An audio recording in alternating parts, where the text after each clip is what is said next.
ඉරාන ඊශ්‍රායල යුද්ධයත් අතරතුර ඇමරිකාව ඊට මැදිහත් වෙමින් ඉරාන න්‍යෂ්ටික මධ්‍යස්ථාන 3කට ප්‍රහාර එල්ල කළද මෙහිදී වැඩි අවධානයක් යොමු කළ දෙයක් ලෙස එම ප්‍රහාරයට භාවිතා කළ B2 ස්පිරිට් බෝම්බ හෙළන යානය හඳුන්වා දෙන්න පුළුවන්. නෝත්‍රොප් ග්‍රැමන් සමාගම විසින් නිෂ්පාදනය කළ මෙය ඇමරිකා එක්සත් ජනපද හමුදාවේ වඩාත් දියුණු ගුවන් යානයක් ලෙස හඳුන්වා දෙනු ලබනවා. ඇමරිකාව විසින් මෙම යාන 132ක් නිර්මාණයට සැලසුම් කර තිබුණත් 21ක් නිෂ්පාදනය කළේ ඇයි? 1988 දී නිර්මාණය වූ මෙයට ඇති අත් වූ ඉරණම කුමක් වේද?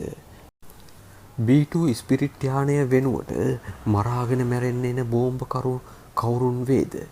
යන්න දැනගන්න මෙම වීඩියෝව අවසානය තෙක් රැඳෙන්න කියලා ඔබගෙන් ඉල්ලා සිටිනවා.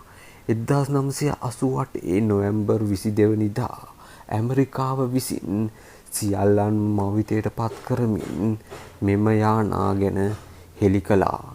එහි පළමු පියාසැරිය සිදු වූයේ 1989 ජූලි 17 වෙනිදාය. මෙම යානා 132ක් නිර්මාණයට සැලසුම් කර තිබුණත් 21ක් පමණ නිපදවීමට හැකිවීමයි. 2000 වසර වන විට මෙම යානා නිපදවා දැමීම අත්හිටුවා දැමීමත් සමග එහෙත් මෙම යානා 19ක් පමණ ක්‍රියාකාරා මට්ටමින් පවතින්නේය. මෙම යානා නිපදවීමට ඇති අධික පිරිවැයක් යෙදවීමට ඇති අතර එය ඩොලර් 2.1ක් පමණ වන අතර එම කර්මාන්තශාලා නඩත්තුවටද විශාල පිරිවැයක් දැරීමට සිදු වූවා. 1988ට වඩා දැන් තාක්ෂණ දියුණු මට්ටමකින් පවතින අතර ඇමරිකාව B2 ස්පිරිට් යානයට වඩා යානයක් නිපදවීමට අවධානය යොමු කර ඇති අතර එම යානය වෙනුවට නව ඉලෙක්ට්‍රොනික උපකරණ හා රේඩාර් වලට හසු නොවන ආවරණයන් යානය සංනිවේදන පද්ධතියෙන්ද යානාවලට එකතු කරනු ලබයි. ඒත් කිසිදු රටක B2 ස්පිරිට් යානය මෙන් යානයක් නිර්මාණයට හැකියාවක් නොමැති අතර මෙම යානයට පුදුම සහගත හැකියාවක් වන්නේ රේඩාර් මගහැර යාමට ඇති හැකියාව නිසාය.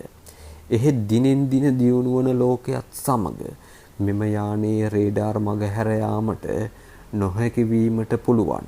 එහෙත් ඇමරිකාව විසින් නව පරම්පරාවේ බෝම්බ හෙළන යානයක් ලෙස B-21 යානය එළිදක්වනු ලබයි.